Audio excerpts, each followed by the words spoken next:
Hello everybody and welcome to the Battle of the Rappahannock custom multiplayer game. This is one of my multiplayer games that I run, and I do each one as a double-blind multiplayer game for an added degree of difficulty. And just what is a double-blind game exactly? Well, a double-blind game is a customized scenario which neither side has access to before the game starts, and that means that it is impossible to know the starting locations, the arrival times, or even the numbers of your opponents.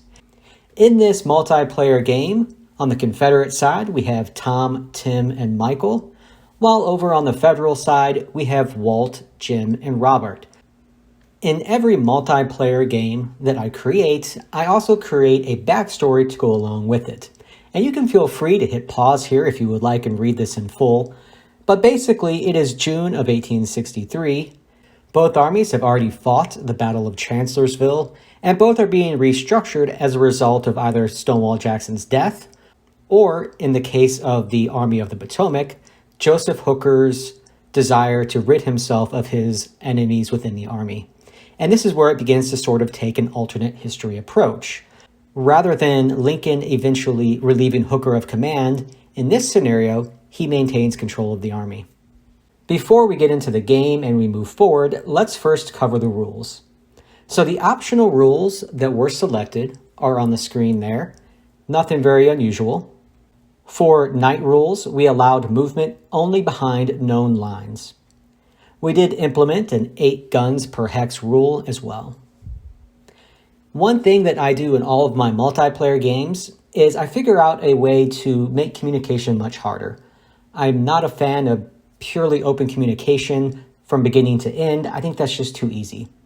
So what I do is I make it so teams can only communicate with each other during designated turns. And these turns occur at the top of every even hour of gameplay. So 4 a.m., 6 a.m., or 8 a.m. So if you are playing as Robert E. Lee, you can only meet with your subordinates during those turns. But each side does have 2 emergency meetings that they can call at any time if they need to. Another unique thing here that I do in my multiplayer games is I allow each team to select one of 3 pre-made setups for their army to use. And this allows each team much more control over the strategy that they use than in a traditional scenario where you go in using whatever established plan was already set by somebody else. So you have the option here to use numerous different ideas and tailor it to your own style. How do you win a custom double-blind multiplayer game? Well, in my games, there's 2 different ways to win. And the first is to defeat your enemy militarily.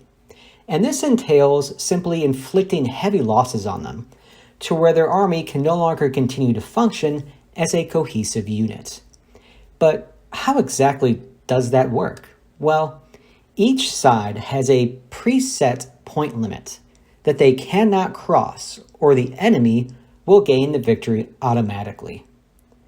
In this game, the point limit for the 2 sides are 11,500 for the Federals and 10,000 for the Confederates. Now, I'm sure you're wondering, point limits, what am I talking about? Well, you are all familiar with the victory dialogue there on the left-hand side. And what I do is I take the infantry, cavalry, artillery, supply, and leader points lost, I add them all up for each side until one or the other crosses their set threshold. If that does happen, then their opponent automatically wins the game. So when you add all these up, what does 11,500 points look like? What does 10,000 points look like? Well, as a real quick example, 13,000 infantry losses would equal 5,200 points, as each infantryman equals 0.4 points. 2,000 cavalry losses equals 1,600 points, because 1 cavalryman lost equals 0.8 points, and so on with artillery losses and supply losses. So this gives you an idea of how you can get up to those totals very quickly if you aren't careful of 11,500 and 10,000. The other way that you can win one of my multiplayer games is to defeat the enemy by maneuvering. And this entails taking preset objectives and forcing the enemy to fall back rather than try to defend an untenable position. And let's just go ahead and pull up the map here, and you can see we are using the Rappahannock map from the game of Gettysburg. Defeating the enemy by maneuvering, and what I mean by that is on the map in front of you, you can see 6 different objectives. Each one is marked with a yellow star. The Confederates will begin in control of 3 of these, and the Federals will begin in control of 3 of these.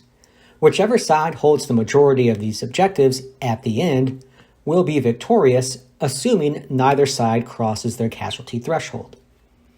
The rebel-held objectives are all on the left-hand side of the map over to the west, while the Federal objectives are in the east and are circled there.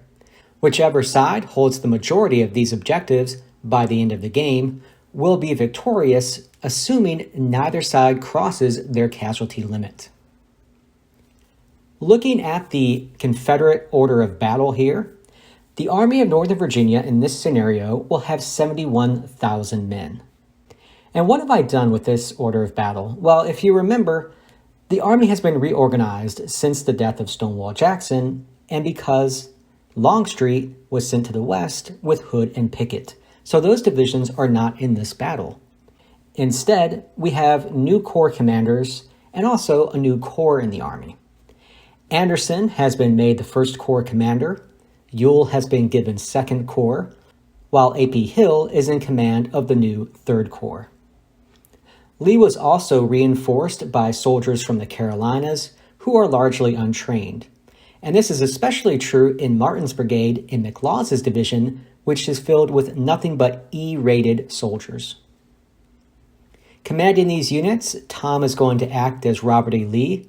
He will also command Anderson's corps as well as Trimble's division of cavalry. Michael will act as Richard Ewell and command Hampton's division of cavalry, while Tim will act as A.P. Hill and command W.H.F. Lee's division of cavalry. For the Federals, their army is composed of 84,000 men.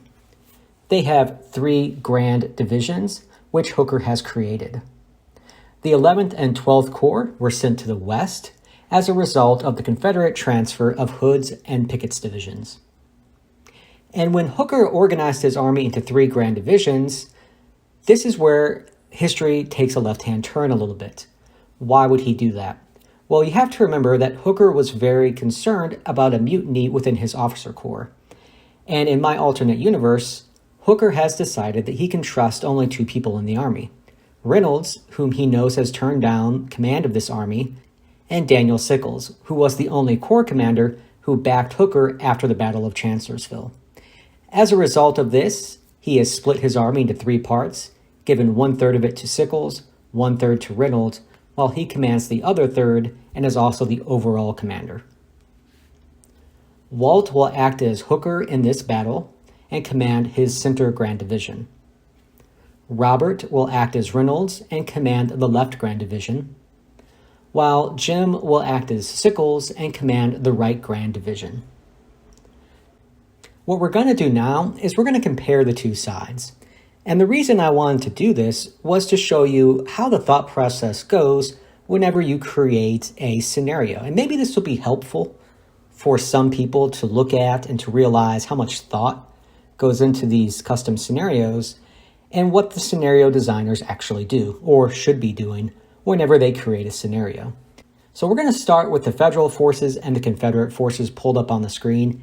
And we're going to begin with the most controversial, or the one that everyone wants to talk about first, because it's the most important, and that is infantry. The Federals have 66,150 infantrymen, opposed to the 53,475 Confederate infantry. Obviously, the Federals have 13,000 more men, so they must have an advantage, correct? Well, we all know that's not necessarily true because of quality. The Federals have a 3.98 average quality, and the Confederates have a 4.27 average quality. Timeout. What the heck am I talking about? So let me just cut to the chase. On the screen there, you can see an A is represented by the number 6. B is represented by the number 5, and so on down to 1, which is an F. So if you took all the units in both armies and did a whole bunch of math and averaged them all out, the average federal unit would be a 3.98, which is right about there on this scale. And if you did all the math for the Confederate infantry and you averaged it all out, it would end up as a 4.27, right about there on the map.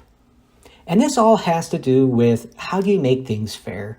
If the Federals have 13,000 more infantry, well then obviously in order to counter that, the Confederates are going to need to be a little bit more higher quality.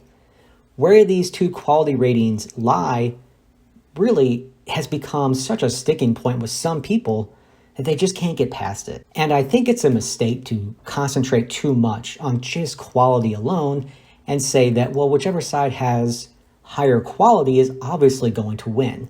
That's just not true. When you look at it like this, you realize just how close the actual quality is. On that scale there, the Confederates are just marginally higher, and both are basically rated Cs.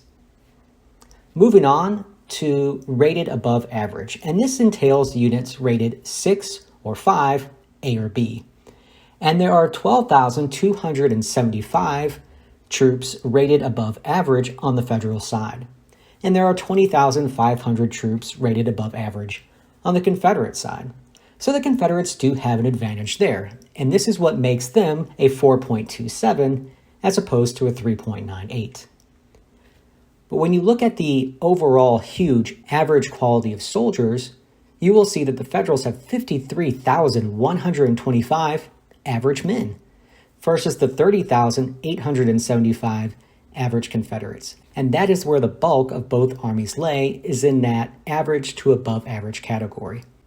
And when you drop down to the below average category, the Federals have just 750 men in that category, while the Confederates have 2,100. So you can kind of see how the two armies balance each other out. The Federals might have more men, but the Confederates have slightly better quality overall. Nonetheless, when you really compare them, they seem to be about equal. The Federals have 200 regiments, and the Confederates have 159.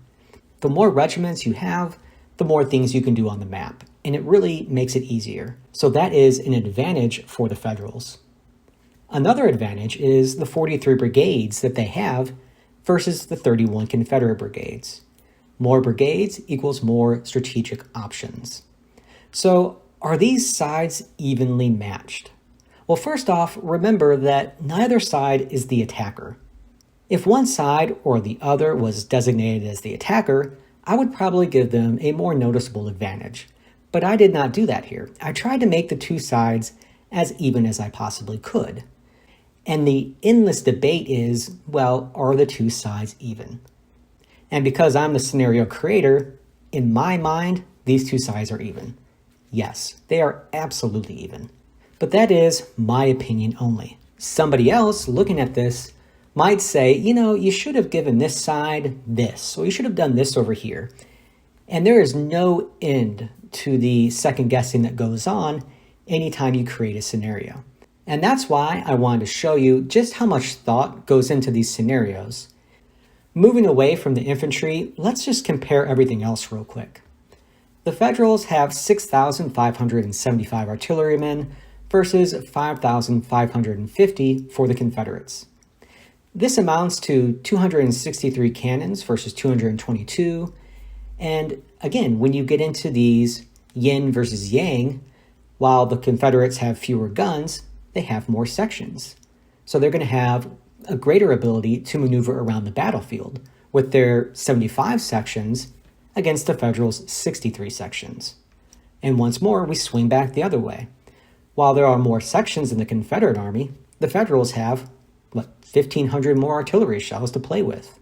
You continue to have this back and forth between the two sides, and in my opinion, that's what makes everything even in the end. Moving on to the cavalry now, there are 11,275 cavalrymen in the Federal Army and 11,975 cavalrymen in the Confederate Army. And once more, we get into the subject of fairness and how to create two equal sides even though the numbers aren't equal.